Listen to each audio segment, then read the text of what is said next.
مرد کے کپڑوں میں عورت کی صفائی دکھائی دیتی ہے، عورت کے لباس میں مرد کی مردانگی ظاہر ہوتی ہے، لڑکیوں کے لباس میں ماں کے اخلاق نظر آتے ہیں۔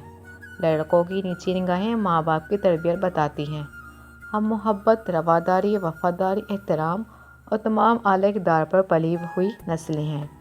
ہم ان مردوں اور عورتوں کے درمیان رہتے تھے جو پڑھنا لکھنا نہیں جانتے تھے، لیکن انہوں نے تعلقات اور احترام میں مہارت حاصل کی تھی۔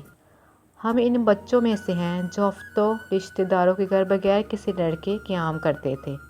ہم ان بچوں میں سے ہیں جو لڑکی اور لڑکے کے فرق کو نہیں جانتے تھے، سب اکٹھے کھیلتے تھے۔ انہوں نے ادب نہیں پڑھا لیکن ہمیں ادب سکھایا۔ انہوں نے فطرت کے قوانین اور حیاتیات کا مطالعہ نہیں کیا لیکن انہوں نے ہمیں شائستگی کا فن سکھایا۔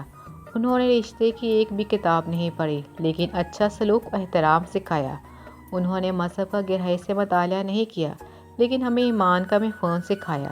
انہوں نے منصوبہ بندی کا مطالعہ نہیں کیا لیکن انہوں نے ہمیں دور اندیشی سکھائی۔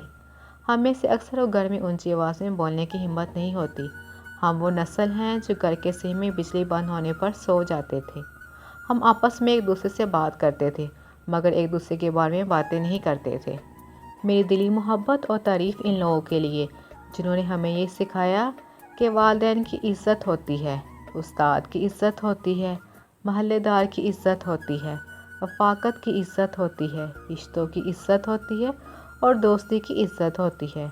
ہم ساتویں پڑوسی کی عزت کرتے تھے اور بھائی اور دوست کے ساتھ اخراجات اور راز بانٹتے تھے۔ ہاں، ان لوگوں کے لیے جنہوں نے وہ خوبصورت لمحات گزارے اور اس نسل کے لیے جنہوں نے ہمیں پرورش و تعلیم دی۔ اور میں ان سے کہتا ہوں کہ آپ میں سے جو زندہ ہیں، اللہ رب العزت ان کی حفاظت اور صحت عطا فرمائے۔ جو ہمیں چھوڑ کے اس دنیا فانی سے چلے گی، ان کی بخشش فرمائے۔ آمین ثم آمین۔